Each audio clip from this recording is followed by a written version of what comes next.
Mesdames et messieurs, je vous prie de vous installer car là on a du très lourd. Et ça, je peux vous le garantir. Vous êtes ici car vous cherchez des animés et qui plus est bien. Alors vous êtes au bon endroit. Mon nom est toujours Oshio, comme d'habitude, le petit like ça fait plaisir et ça aide beaucoup. Et mettez dans les commentaires lequel des animés vous a le plus convaincu. Bref, vous êtes là pour la vidéo, alors c'est parti. Vous voulez des combats, de la stratégie? Eh bien vous en aurez dans Horstensia Saga. Il y a environ 3 ans, le roi a été trahi et assassiné par l'un de ses ducs qui a ensuite construit son propre royaume à partir de ces derniers. Dans un événement plus que triste, un chevalier royal aide la jeune héritière au trône à s'enfuir. Nous aurons donc le récit d'une princesse en fuite et d'une identité cachée, car oui, pour sa protection, notre princesse se fait passer pour un homme. Comme vous l'aurez compris, nous allons les suivre dans leurs aventures, mais est-ce que la princesse va se faire démasquer? Va-t-elle protéger sa patrie? Pour le savoir, regardez Horstensia Saga. Le début est un peu lent pour ceux qui n'aiment pas trop l'univers du Moyen-Âge, des chevaliers, etc. Malheureusement, cet animé n'est pas fait pour vous. Mais ne vous en faites pas, j'en ai d'autres. Cela étant dit que l'animé nous offre une vraie intrigue, le storytelling est plutôt bon dans l'ensemble. Bref, cet animé ne peut pas être une perte de temps. Il touche pour genre action, aventure, drame, fantasy, mystère et pour thème combat monstre, fait par le studio d'animation Liden Films et Felix Films s'occupant de la 3D, disponible sur Wakanim et Crunchyroll. Spriggan, vous aimez les mystères du monde, vous aimez de l'action, vous aimez les animés. Bah oui, sinon il serait pas sur la vidéo. Dis-moi, t'es très perspicace. Je sais, on me le dit souvent.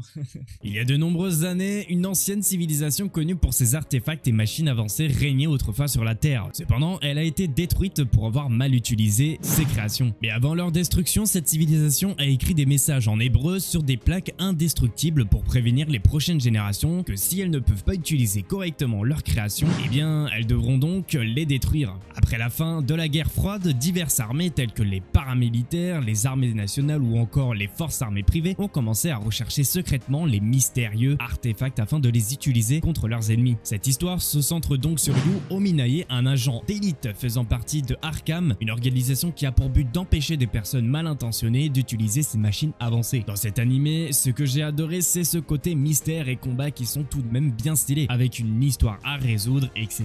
etc. Pour le petit point important, cet animé ne contient que 6 épisodes pour l'instant, mais sont d'une durée d'à peu près 46 minutes. Il touche pour genre action, aventure, science-fiction et pour thème alien extraterrestre, militaire, organisation secrète, fait par le studio d'animation David Production. Yeah, I speak English very well, you know.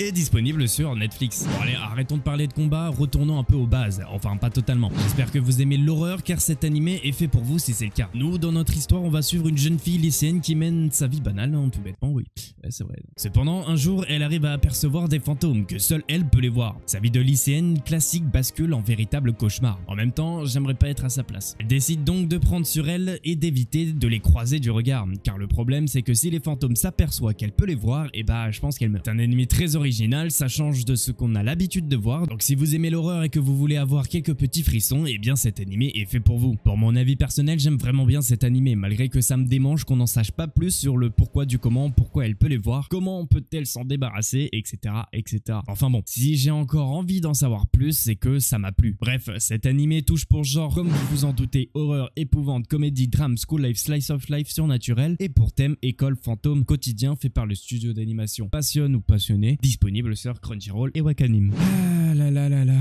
Comme vous le savez déjà, j'ai regardé pas mal d'animés et cela faisait très longtemps que je n'avais pas reçu autant d'émotions dans un animé et cela se fait rare, croyez-moi. Je vous présente un animé certes un peu plus connu mais tout aussi savoureux à regarder. Je vais vous le décrire avant de citer son nom. Nous, on va suivre l'histoire de Naofumi Iwatani, 20 ans, est un étudiant passionné par tout ce qui touche au monde fantasy, héroïque, etc. C'est qu'ils appellent un otaku. Je ne sais pas ce que c'est perso, je sais pas si vous savez vous. Et comme tout bon isekai, un jour il tombe sur un livre dans une bibliothèque. En même temps, il va pas trouver son livre dans une boucherie. Certes. Je disais donc qu'il tomba sur un livre narrant la légende des 4 chevaliers, maniant chacun une arme différente, l'épée, la lance, l'arc et le bouclier. Et au bout de quelques pages, il ne trouve plus que des pages vierges et il se trouve aspiré à l'intérieur du livre où il devient le héros au bouclier. Et le problème, c'est que le héros au bouclier est un peu méprisé de tous, y compris avec les autres héros. Notre protagoniste va alors essayer de trouver sa place dans ce monde et prouver sa valeur en dépit d'un handicap certain. Il ne peut ni retirer récupérer son bouclier ni utiliser d'autres armes. Et nous, on va le suivre dans son aventure. Comment va-t-il supporter les trahisons et le mépris? Comment va-t-il pouvoir se battre contre les ennemis? Va-t-il devenir fort? Est-ce qu'il va prendre un tacos de viande? Ouais non, ça c'est pas trop raccord là. Bref, je vous parle bien évidemment du fameux The Rising of the Shield Hero.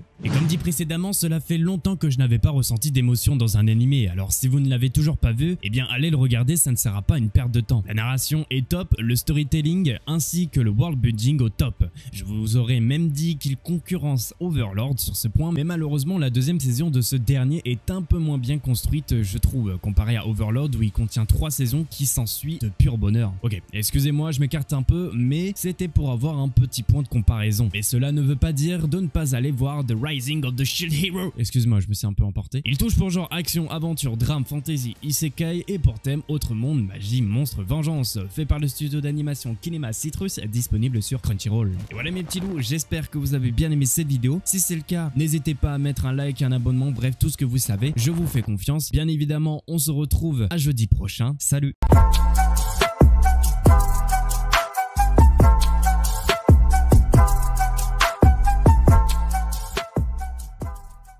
Pour mon avis personnel, j'aime beaucoup... C'est où la phrase?